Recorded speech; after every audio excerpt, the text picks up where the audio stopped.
It's exactly 4 minutes after 8. Now, we want to talk about a subject that's been trending, if you like, but it's also one that is really important.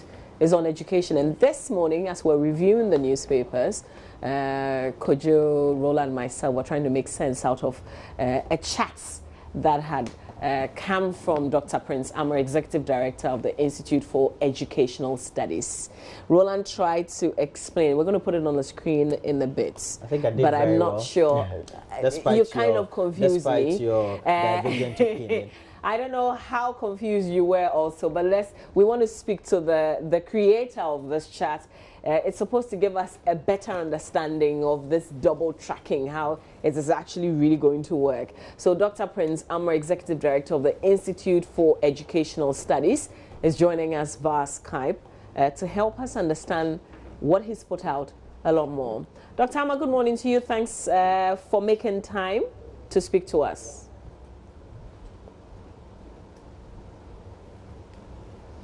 Hello, Dr. Prince Amor. Yes, hello. Okay, thank you. Hopefully, I hope that you can hear me. Yes, I can hear you. Okay, all right. Thank you for your time on the AM show. I think let's begin with this chats that we've seen you put out there. Can you please explain it to us? Well, thanks very much, and good morning to your cherished viewers. What I tried to do was to look at the data that the Ministry of Education has provided, i.e. the presentation by the Minister for Education, the Ghana Education Council. And with that information, I was trying to make sense of how the multi-track system will work.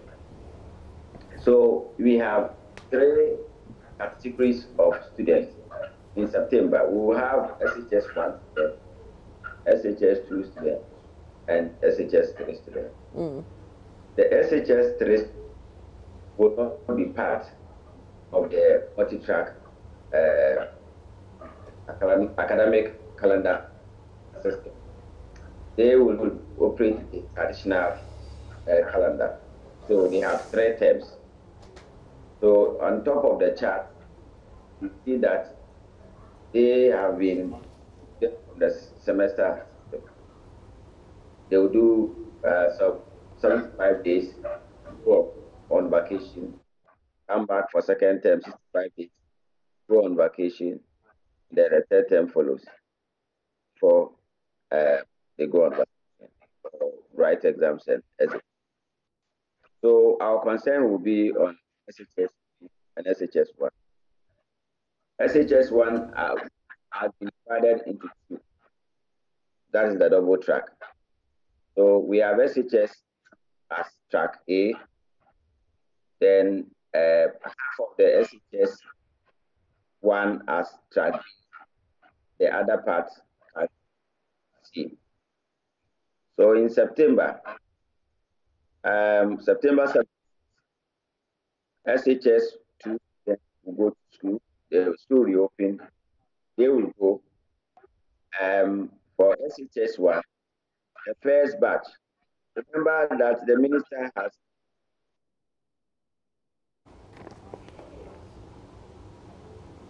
or the ministry has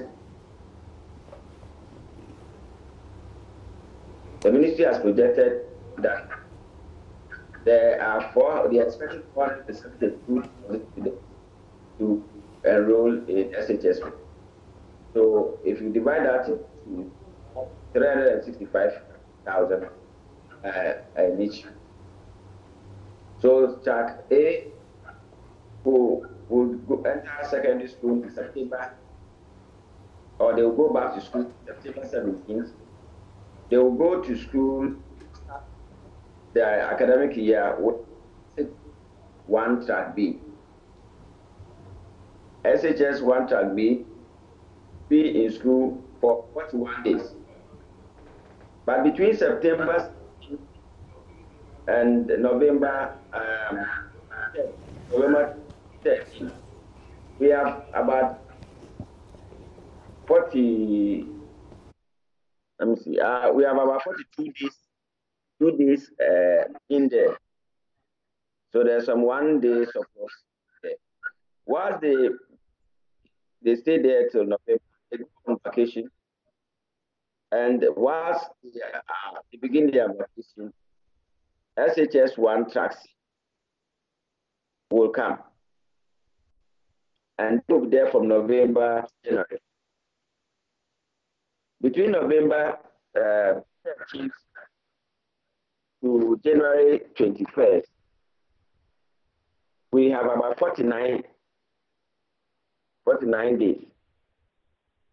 So, which means that roughly around the 8 days that probably can be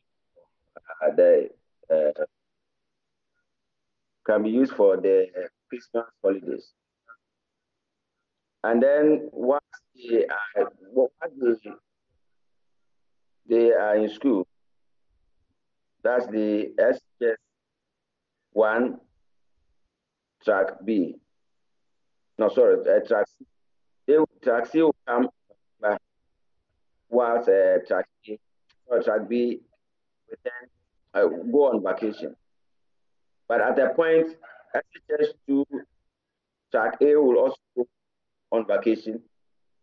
That will make space for the SHS1 track C, who would have started on November 10th, 2018. So this is a doable academic calendar schedule. It's really doable. So it appears that SHS1, the new intake, which of the tracks? track B, will actually have 3 semesters, while SHS1 track C will have 2 semesters. Not exactly. When you look at the top, you see they have first semester, and then we have second semester. Yeah. The first semester starts from September 17th to March 23rd. Yeah. And then the other one. Yeah. Between in the first semester, there are about 132 days between September and March 19th. Right. But there's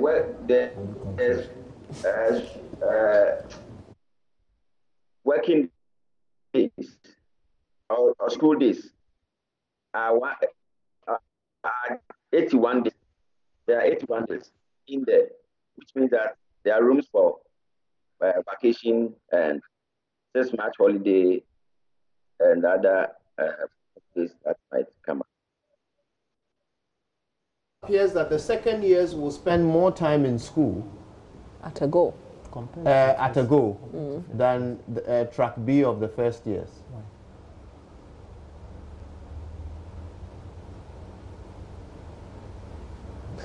Hello, Dr. Prince Ama. If you can still hear us. Actually, no, it's the same number of days in school. But the problem here is that the track B of the first years appear to be coming in and out of school 3 times throughout the year. So they will come. Yes. So 4. It's 3 times actually, because the middle one is together. This is what's going to happen. The SHS. Please go ahead.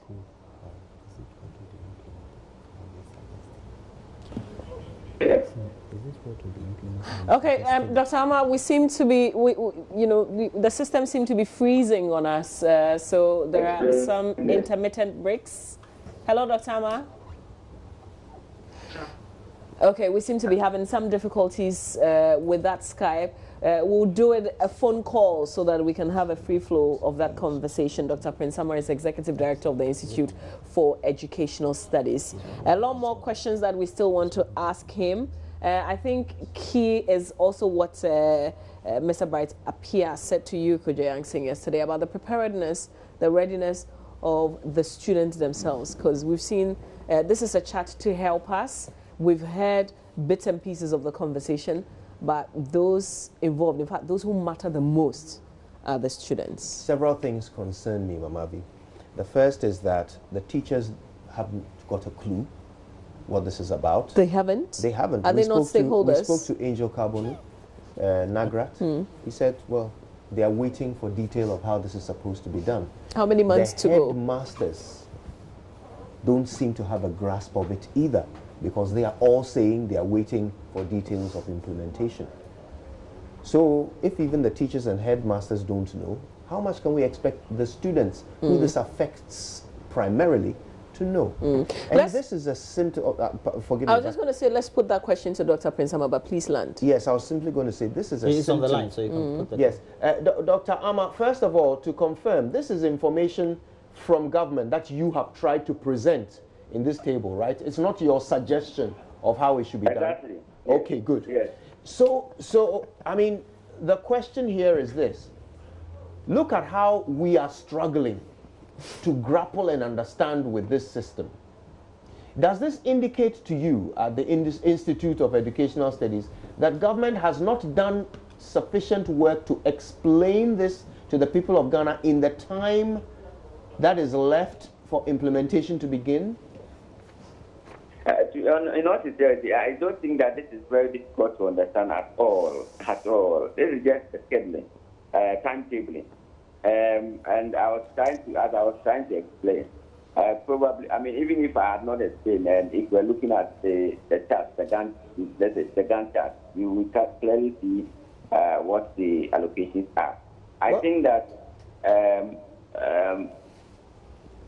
probably stakeholder consultation would have to continue to take place. All what I have done is to take the information that was shared, to take the data that's available, and look at our calendar at the moment, log in and see how this will work. And it's quite easy to get this, except that because it is a new policy direction, people would want to express some skepticism and probably feel a bit apprehensive. But I think that it is nothing to worry about at all. But Okay. there has to be sensitive conversation going forward. Very well. Now, Dr. Amma, help me understand something. The key to this whole thing is that we are ensuring that at any given time, a certain number of students are in school and others are at home, so that the facilities are not overstretched.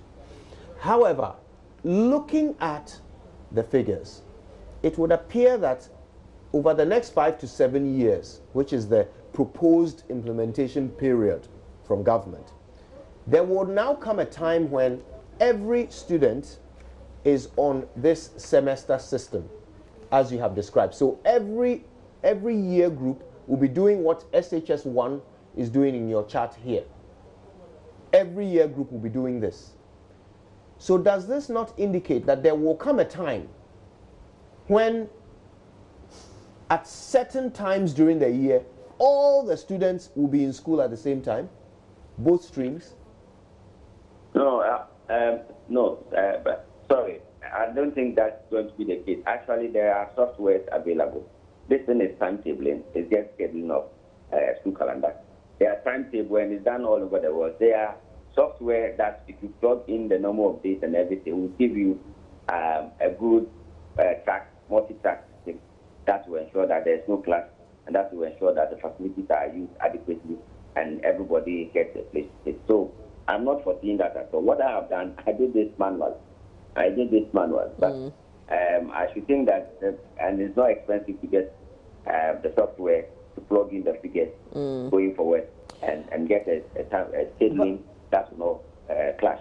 Remember, even in our school system, we do timetabling there, and we see that some teachers have clashed periods and the rest, and they are rectified. And it's the same thing. Dr. Amma, forgive me. Let's look at what you have done, because that is where I'm basing my question. So if you take SHS1, there are 2 tracks. So say 3 years from now, there will be 2 tracks for SHS2 and 2 tracks for SHS3. So every year group will be doing what SHS1 is doing on your chart here. So there will come a time when between in the first semester, between January 21st and 22nd to March 19th and 20th, every student will be in school, correct? As I said to you, I mean, if you take it from that, it will look at it, that's it. But there will come a time that we may have 4 tracks, and at any given time, there will be 3 tracks in school and 1 track on holiday. So, Mr. Ahmad, let me ask, what would the teacher-student ratio be per the analysis that you've done with this new system? It's likely to increase class size. So if you look at the data available, the ministry says that they have 290,000 vacancies for available space. But if we're to admit all the 472,000 students that the ministry has projected, and to have 236,000 students in each group for SHS, then definitely you have less students occupying more spaces, and therefore going to affect the class size. And for us involved in educational research, almost every research there is a plethora of evidence pointing to the effect of class size on learning outcomes. The lower the class size, the better learning outcome and achievement score in most empirical evidence. So there's going to be a reduced class size where teachers will have a lesser number of students to deal with, and that is going to help them to have probably adequate time for students of varied ability. Okay. I don't know if you've also researched into the preparedness of teachers and students and heads of these facilities. Are they ready for this? I have not conducted any such study at the moment, but I think that at the core of any educational reform lies the teachers. They are the direct implementers of those reform. And so I should think that the government will continue to engage with the teacher union and the conference of head teachers in the secondary schools to be able to, understand how the reform is to take place and how they can support implementing it. Okay. So finally, let's look at the time that is left between now and reopening. Is that good enough time for this education to happen? We are in July. July this is July 24. July is almost ending. Almost done. So we have 1 month. I think that, yes, this shouldn't take, is a time scheduling. It didn't take too much. I have seen on Facebook, Ministry of Education's Facebook, where the minister has met some identifiable groups, the heads of mission schools and the other stakeholders. So I think that kind of conversation should continue, and I do not think that the time is okay to be able to do an extensive consultation. But that will not end. Once reforms are implemented, they will continue to do consultations to be able to ensure that we are fine-tuning the implementation and ensuring implementation fidelity. So, yeah, okay. It's new, but we can do it. Okay, a final one from Roland Walker, and then we'll have to let you go. Roland? All right. So what happens year 3? Let's say we continue this year, the next year, and I believe that in 2 years we're going to have the first batch of free SHS students go to write the exams. But let's take it to the 3rd year from this year. How would they be preparing for the West African Examination Council papers? Are we going to have some others that had been at home with their teachers coming to write exam with already prepared students who are already in school for the examination. How is that going? Yeah, I mean, I think what will happen is probably the form 3. So you get to a point where the whole form 3 will be a track. As I said, this is a schedule. So Dr. Ama, you seem to be guessing. You have given us a chart. Let me just rephrase my question. Okay. I'm saying that we're going to have, and if we do our mathematics very well, for which Kojo and I have done some computation, based on the figures that you have put in your temporary chart, we're going to have 472,000 students for the first year of both tracks. Yes. Is that correct? Yes. Second year, we're going to have 472,000 students. Third year, let's say conservatively, those are the figures. So for year 3, we're going to have 473 or 72,000 students sitting for the WAEC examinations. Is that it? Exactly. Okay. And the examinations usually will take place, I think they take place around June or somewhere around May, June, thereabouts. Okay. And from your thing, by March to May, some others would have been on vacation. That would be 236,000. They'll be on vacation. Yes. Whilst those other 236,000 in school, they would have been prepared for the examination from May. Yes. Yes. Okay, so those who have sat, sir, please, let me ask a question. Okay. So those who have sat in the house for 3 months with their teachers are, as Amanke say, the person has come home to Tema or Ashama, where I live. So they taught them 3 months ago to prepare for an exam that is impending the next 3 months. And they have to come and write the same exams with people already who have fresh minds already in school for the last 3 months. As you advised the Ministry of Education, when it came to WAEC period to write exams, what advice did you give the minister? I haven't given any advice to the minister. Okay, so what proposals are you giving us now? Yes, but I should think that going forward, what will happen is that the track may change. These students who are in 2 tracks, it may come to a point probably in second year where all of them may be in the same track. And so it is about how the distribution will be done. Dr. Ama, if you say same track, you mean that they are using the same facilities at the same time and are in school at the same time? Yes, so you see that SHS is an arrangement. SHS 3 students will leave. When they leave, it could be that these 2 tracks could be put together as the same track, as one track. I see. That's what I'm trying to put across. I think I think your suggestion is very good, but I think that one of the objectives is to have small class sizes. Yes, but do not forget that there are attempts to continue to open the space.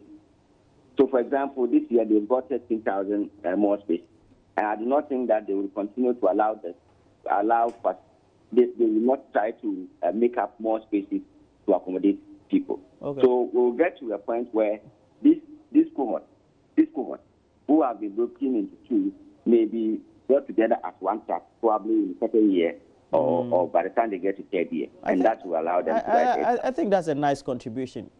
With your interaction with the Ministry of Education, how many schools did they say they expanded or decided to complete over the last 18 months? I haven't. I think there was some information that was provided in the presentation, and I'm relying heavily on the. No, that's for provision of facilities or materials. There is not for school. Then I can't recall. I didn't have to. So once we don't have the spaces, how do you envisage that the ministry, with its precedent or track record over the last 18 months of not expanding space for children, to do that in the next 18 months, to accommodate for the third years of this current new years about to go to write the WAEC examinations? Well, what I can say is that I have seen some data showing that GetFund is doing some expansion. That goes into the 13,000, with some private schools being absorbed into the mainstream public school system.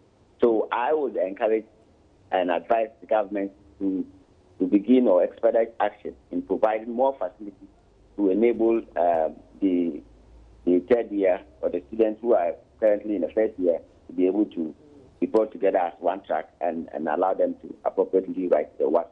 At the moment, once the implementation starts, we should continue and begin to put more pressure on government to expand infrastructure, because we have to put pressure on government.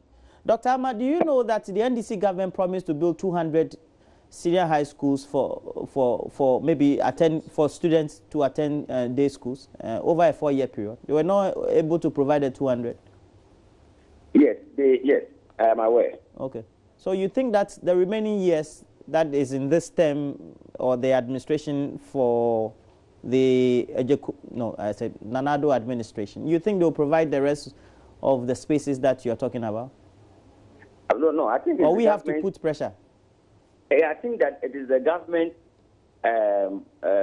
policy to ensure that everybody. You cannot say that you want to do free SHS or universal secondary education when there is no adequate facilities or infrastructure. And so I should think that, I should think that the whole arrangement of bringing in the double tracker is to have a deliberate plan to provide more facilities that will ensure that there's an expanded access. Let me make this point.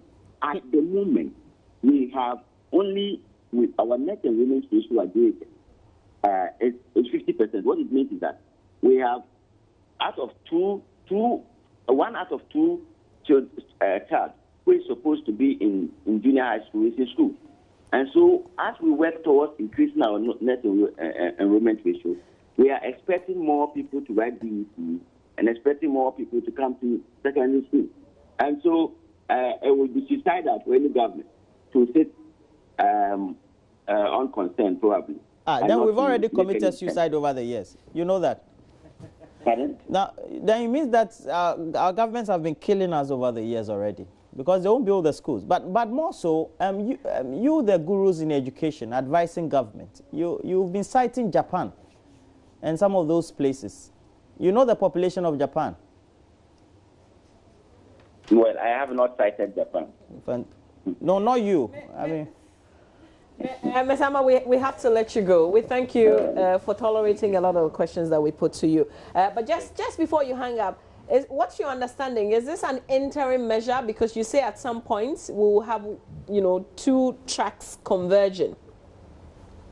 Yes, the ministry says that they've got 7 years to do this implementation. But again, as we said, I have indicated this is a timetable or it's a time schedule. So what it means is that you get to a point where probably a track will be put together into form another track. Okay. All right. So, yes. We thank you for your time this morning.